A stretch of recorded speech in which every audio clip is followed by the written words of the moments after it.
Everyone, आज की video में हम क्लास 9th की आपके विज्ञान की वर्कशीट नंबर 4 सॉल्व कर रहे हैं। डेट है इस वर्कशीट की 12 अप्रैल 2021। अब तक की वर्कशीट में बच्चों हमने विलयन और निलंबन को देखा था। आज की वर्कशीट में हम कोलाइडल विलयन को देखेंगे। सबसे फर्स्ट है, ज्ञान कहता है कि दूध में पानी मिलाने पर कैसा मिश्रण बनता है।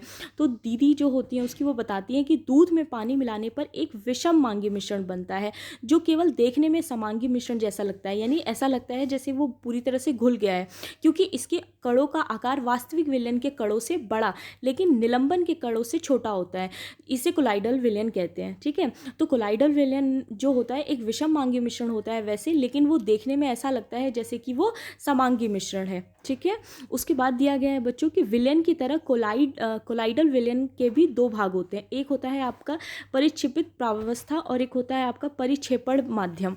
ठीक है, परिक्षेपित प्राव्यवस्था में जिसे मिलाया जाए और जिसमें मिलाया जाए। ठीक है, दो चीज़ें होती हैं कि जिस चीज़ को मिलाया जा रहा है और जिसमें मिलाया जा रहा है। तो जिस चीज़ को मिलाया जा रहा है उसे परिक्षेपित प्राव्यवस्था कहते हैं और जिस चीज़ में मिलाया जाता है उसे परिक्षेपण माध्यम कहते हैं। जैसे एग्जाम्पल दिया है, दूध और पानी के मिश्रण में दूध में उपस्थित प्रोटीन और वसा के जो कण होते हैं वो आपके परिक्षेपित प्राव्यवस्था है, और पानी जो है, क्योंकि पानी उसमें मिलाया जा रहा है इसीलिए पानी परिक्षेपण माध्यम है। ठीक है, यहाँ पे आपका चित्र भी दिया गया है बच्चों। देखिए, प्रोटीन और वसा के जो आपको कण दिखाई दे रहे हैं ये हमारी परिक्षेपित प्राव्यवस्था है, और पानी के जो हमारे कण है ये हमारे परिक्षेपण माध्यम है। उसके बाद कोलाइडल विलयन के आपके गुण दिए गए हैं। फर्स्ट है, यह एक विषम मांगी और स्थायी मिश्रण होता है। ठीक है, इसके कणों को केवल आंखों से नहीं देखा जा सकता, लेकिन यह कण आसानी से प्रकाश की किरण को फैला देते हैं। जब आप इस तरह से टॉर्च लगाओगे तो विलयन में से प्रकाश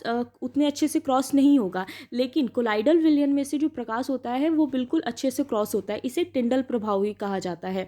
ठीक है, जिसमें मिश्रण में उसका मार्ग यानी कि जो पथ होता है वो साफ दिखाई देता है। ये देखिए, बिल्कुल इसका साफ साफ पथ दिखाई दे रहा है। यहाँ पे लाइट क्रॉस हो रही है। इनमें टिंडल प्रभाव होता है जो वास्तविक विलयन में नहीं होता। वास्तविक विलयन में ये आपको देखने के लिए नहीं मिलेगा, लेकिन जो कोलाइडल विलयन होता है इसमें आपको साफ साफ देखने के लिए मिलता है। इसके कणों को छानन विधि से अलग नहीं किया जा सकता। इसके जो कण होते हैं उसे भी हम छानन विधि से अलग नहीं कर सकते हैं। उसके बाद आपके लिए कुछ एग्जाम्पल्स दिए गए हैं बच्चों। जैसे फर्स्ट है आपका परिक्षिप्त प्राव्यवस्था और परिक्षेपण माध्यम में। इसमें मान लीजिए कि द्रव है और ठीक है गैस, तो इसका प्रकार क्या हो सकता है? इसका प्रकार हो सकता है आपका एरोसेल। उदाहरण हो सकता है कोहरा, बादल, कुहासा। ठीक है, इसमें हमें देखने के लिए मिलता है।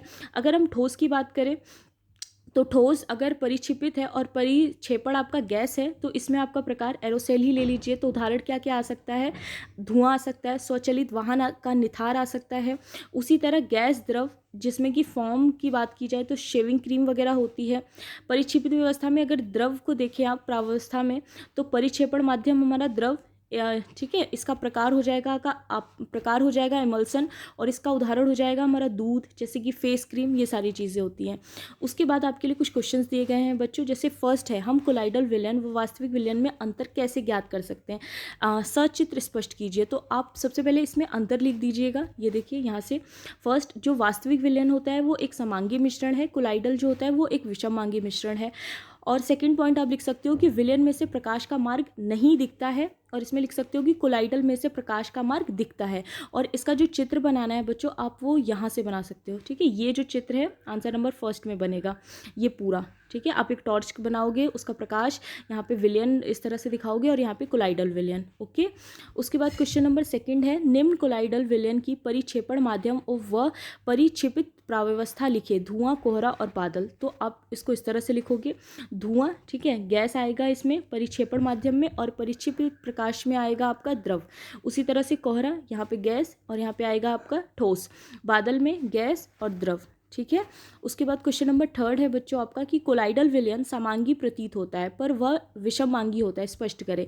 तो आप इसका आंसर यहाँ से लिखोगे कि कोलाइडल विलयन समांगी प्रतीत होते हैं क्योंकि आंखों से नहीं देखा जा सकता, क्योंकि उसको हम अपनी इन आंखों से नहीं देख सकते, लेकिन सूक्ष्मदर्शी से देख सकते हैं। ये बहुत छोटे होते हैं, लेकिन इसके कण प्रकाश को फैला देते हैं और प्रकाश पथ दिखाई देते हैं, इसीलिए ये विषमांगी होते हैं। ओके, उसके बाद क्वेश्चन नंबर फोर्थ है, लास्ट है, निम्न में से कोलाइडल विलयन छाटिए, साबुन प्लस पानी, नमक पानी, रेत पानी और कोहरा। तो इसमें 2 चीज़ें हो जाएंगी, एक साबुन प्लस पानी, ये आपका कोलाइडल विलयन हो जाएगा, और कोहरा, ठीक है, ये भी हमारा कोलाइडल विलयन हो जाएगा। ओके, ये थी आज की आपकी वर्कशीट। आई होप आपको अच्छी लगी हो। Thank you so much.